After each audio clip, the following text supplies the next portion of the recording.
Welcome to my channel মহুয়া রান্নাঘরে জানাই আপনাদের সবাইকে স্বাগত। আজকে নিয়ে এসেছি বিয়েবাড়ির স্টাইলে মাছের মাথা দিয়ে মুগের ডালের রেসিপি।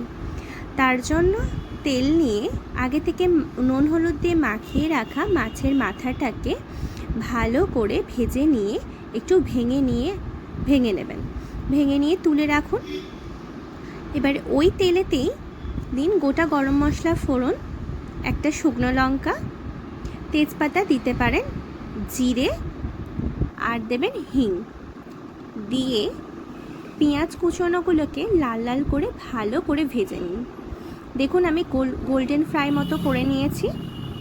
যখন ভাজা হয়ে যাবে তখন দিন রসুন বাটা, রসুনটাকেও সামান্য নাড়াচাড়া করে নিন।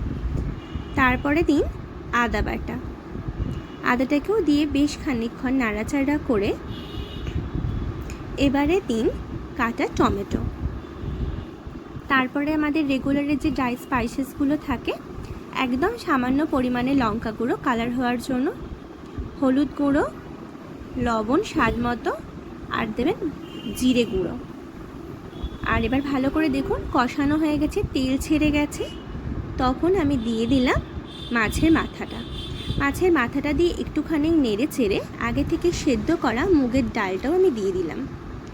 এবার মুগের ডালটা দিয়ে বেশ খানিকক্ষণ ফোটানোর পরে সামান্য চিনি দিয়ে দেবেন।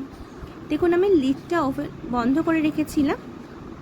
আমার কিন্তু ডাল রেডি হয়ে যাবার পরে ধনেপাতা আর 1 চামচের মতো ঘি আর দেবেন সামান্য পরিমাণে গুঁড়ো গরম মশলা।